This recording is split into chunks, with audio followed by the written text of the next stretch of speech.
Assalamualaikum warahmatullahi wabarakatuh. Kembali lagi di channel Mystical Story bersama saya Yoga Jailani.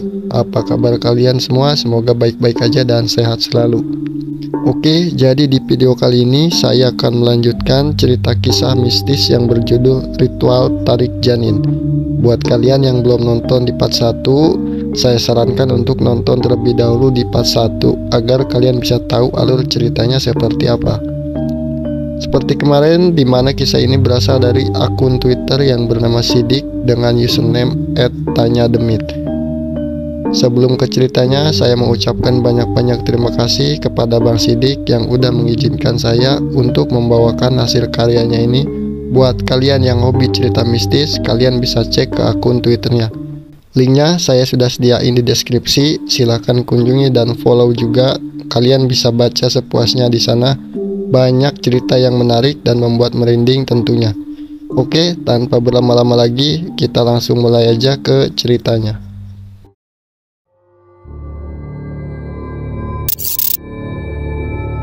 Mang Darman ikut menangis. Dia meminta tolong untuk mengembalikan bayi yang menghilang di sana untuk dikembalikan.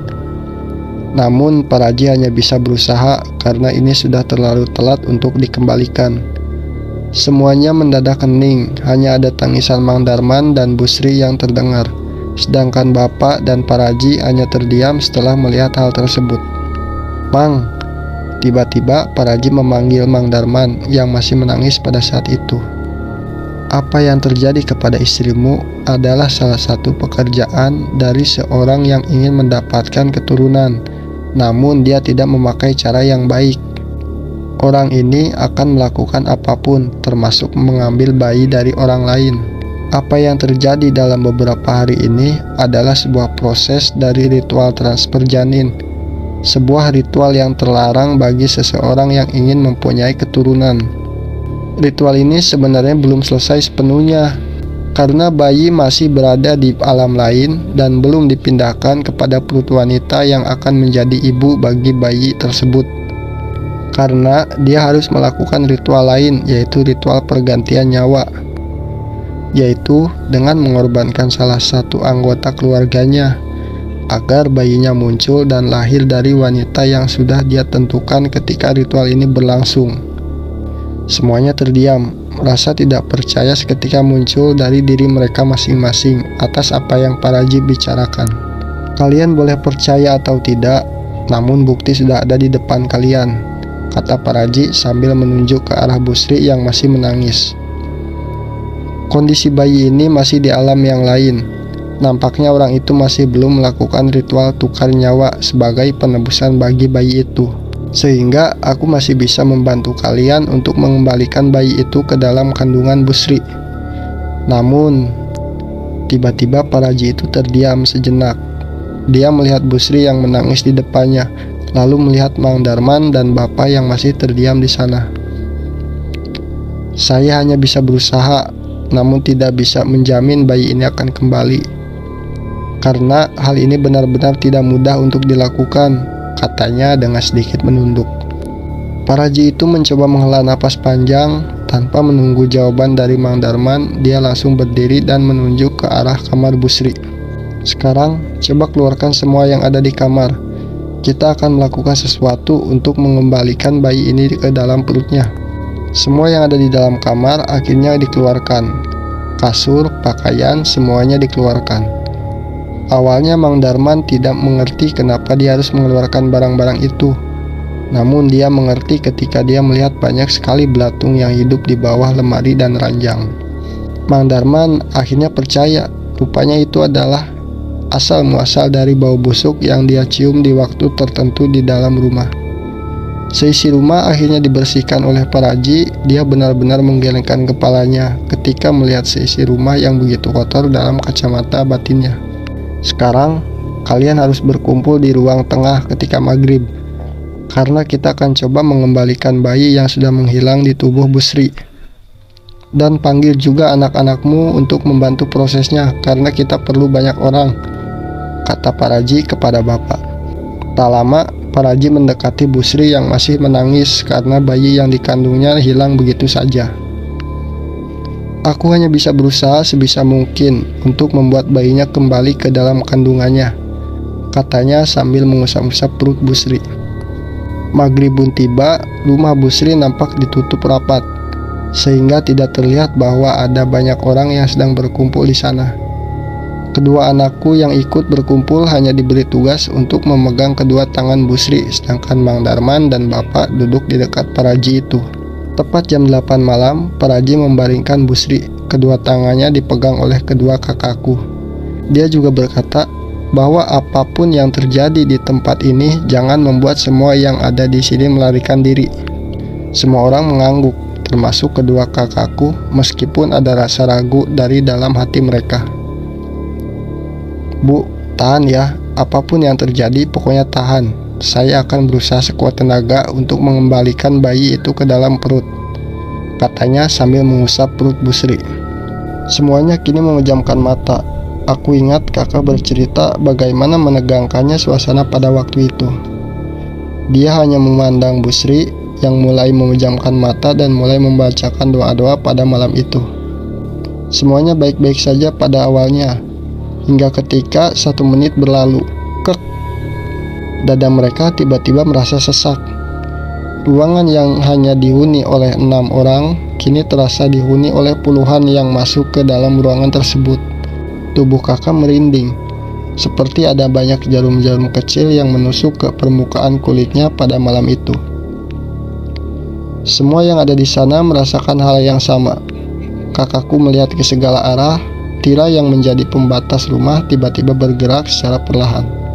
Semakin lama semakin kencang, bahkan seperti sedang ditarik oleh sesuatu yang sangat kuat. Bapak dan Mang Darman ingin berdiri dan menahan tirai yang hampir terlepas itu.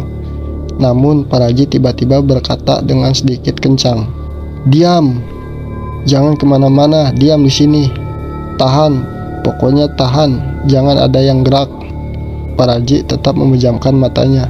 Mulutnya bergumam membacakan doa-doa yang dipanjatkan untuk Busri pada malam itu. Tirai, lampu, bahkan benda yang ada di dalam lemari bergerak. Bahkan tak lama dari luar terdengar sebuah bunyi keras, seperti ada yang memukul tembok dengan keras. Kakak benar-benar ketakutan. Bagaimana tidak, seorang anak SMP dan SMA harus ikut serta dalam ritual seperti ini.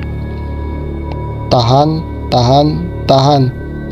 Paraji kembali memerintahkan kepada semua orang yang ada di sana untuk tidak bergerak dari tempatnya. Mulutnya terus-terusan bergumam di tengah-tengah kegaduhan yang ada di seluruh rumah. Tahan, sebentar lagi, tahan. Butuh waktu 10 menit dia membacakan doa, dan setelah itu dia memerintahkan Mang Darman dan Bapak untuk memegang kedua kaki Busri dengan sekuat tenaga. Paraji itu langsung mendekati Busri. "Tahan ya Neng," katanya sambil memegang perutnya. Ketika salah satu tangannya menyentuh perutnya secara perlahan, tiba-tiba Busri berteriak dengan sangat kencang. Kedua kakinya meronta-ronta. Bapak, Mang Darman, bersama kedua kakakku berusaha untuk menahan dirinya yang tubuhnya terangkat secara perlahan setelah Paraji memegang perutnya. "Tahan Neng, tahan." Paraji langsung berteriak kembali. Dia menarik tangannya secara perlahan dan membuat dirinya kembali berteriak dengan keras. Semua mata tiba-tiba terpana karena mereka dengan jelas melihat ada sebuah tangan kecil yang muncul dari dalam perutnya. Perut yang awalnya kempes kini kembali menonjol secara perlahan. Busri semakin berteriak karena rasa sakit yang luar biasa dia rasakan pada saat itu. Semua orang benar-benar tidak percaya ketika melihatnya. Bahkan kakakku yang pada waktu itu menceritakan cerita ini kepadaku. Dia melihat bagaimana tangan itu muncul dan meronta-ronta dari dalam perut Busri yang sedang kesakitan atas apa yang terjadi pada saat itu. Paraji seperti sedang menarik sesuatu yang sangat-sangat berat sehingga wajahnya berkeringat. Kakakku bisa dengan jelas melihat urat-urat yang muncul dari seluruh tangannya ketika tangan kecil itu muncul secara perlahan dari dalam tubuh Busri pada saat itu. Teriakan demi teriakan terdengar.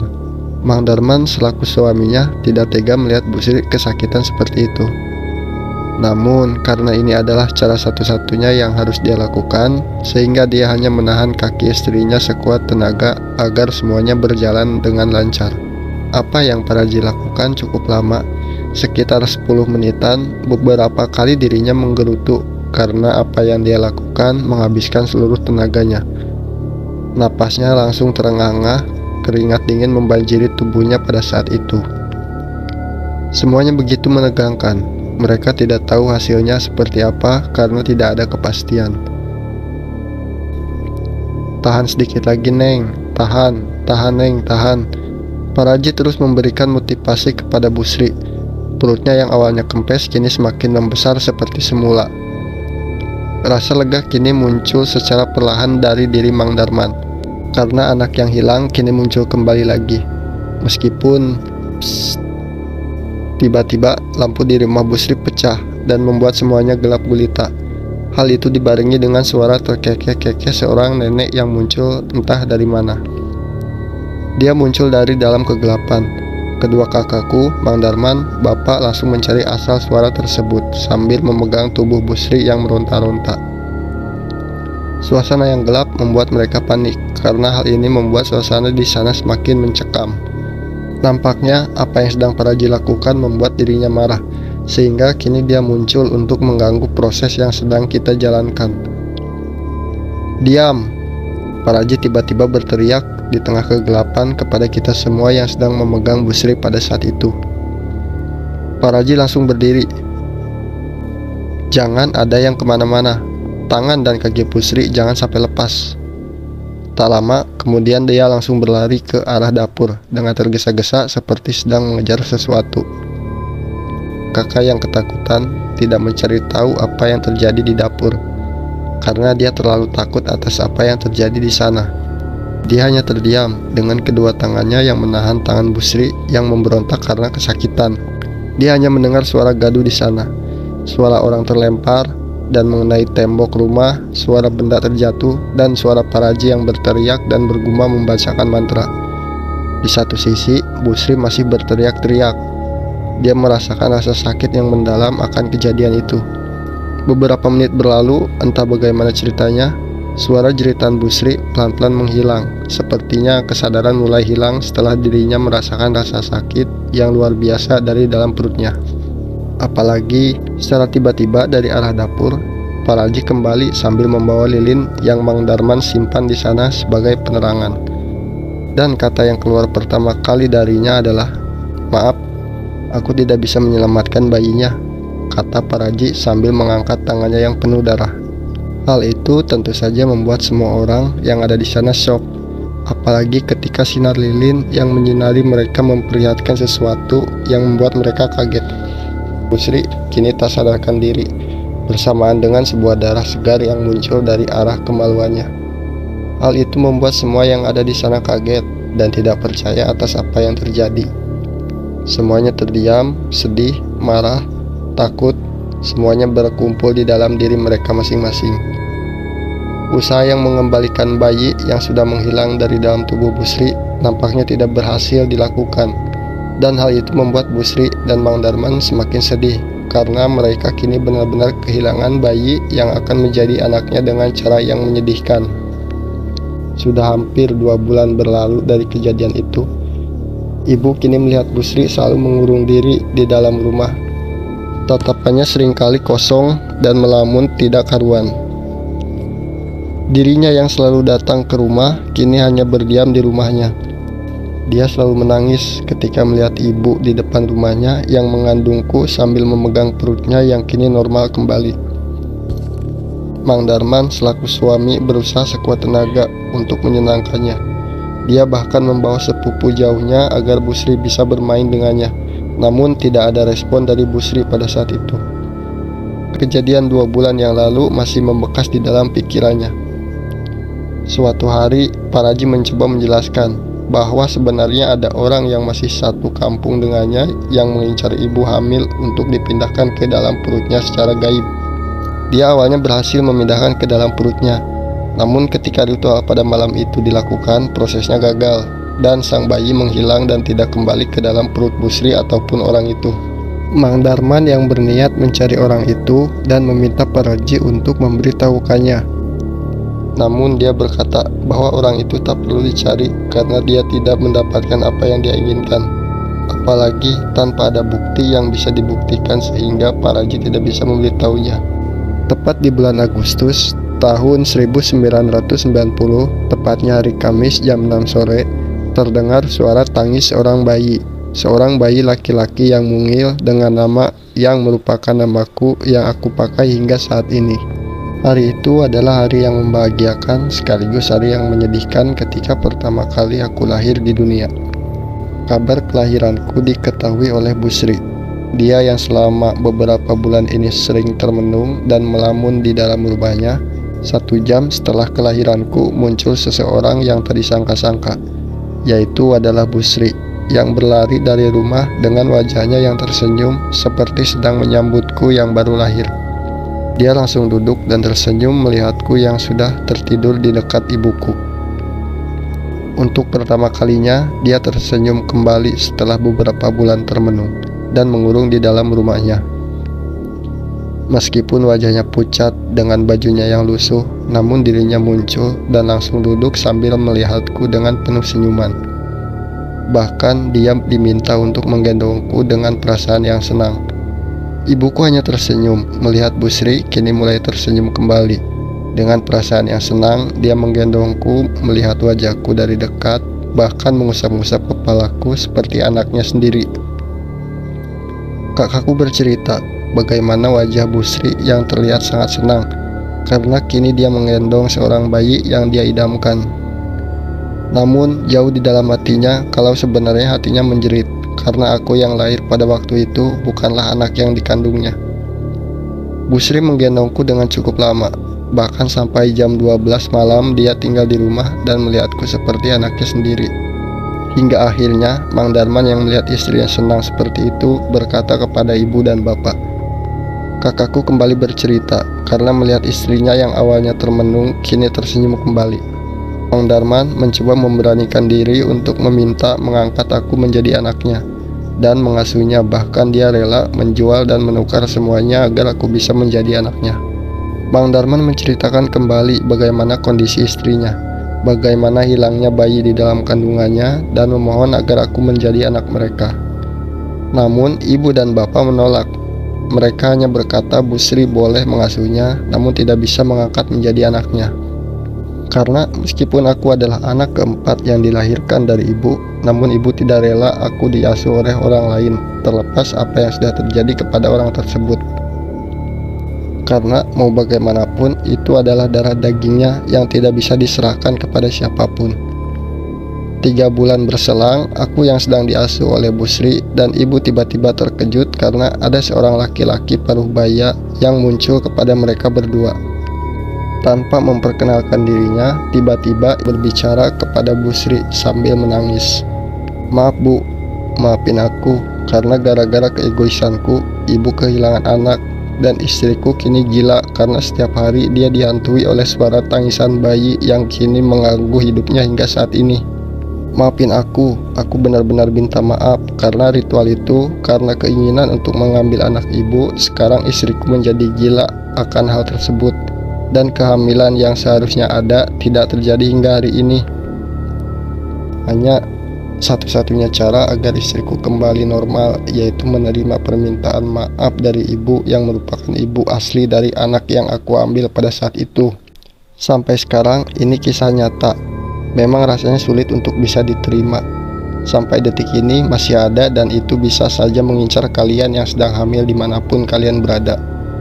Bu Sri yang sekarang aku ceritakan kini sudah tiada. Dia hanya hidup sendirian di akhir hayatnya tanpa ada sosok anak yang menemaninya semasa hidup. Sedangkan Mang Darman kini merantau keluar pulau untuk mencoba kehidupan lain setelah istrinya meninggal. Rumah yang ada di depan rumah pun dibiarkan kosong. Mang Darman hanya pulang setahun sekali ketika hari raya tiba dan pergi kembali setelah pulang selama beberapa hari di rumah. Apa yang terjadi kepada Bu Sri mungkin pernah ada dan terjadi di luaran sana, dan aku hanya bisa berharap ketika menceritakan hal ini agar bisa membuat para calon ibu lebih waspada. Semoga cerita ini bisa menjadi pelajaran bagi kita semua. Oke, jadi itu cerita mistis kita kali ini. Gimana menurut kalian tentang kisah ritual tarik janin? Tulis di kolom komentar. Buat kalian yang udah mampir, saya ucapkan terima kasih. Tolong bantu like dan subscribe-nya juga. Jika kalian suka kisah mistis, pantengin aja channel saya untuk menunggu kisah mistis lainnya. Saya pamit undur diri. Wassalamualaikum warahmatullahi wabarakatuh.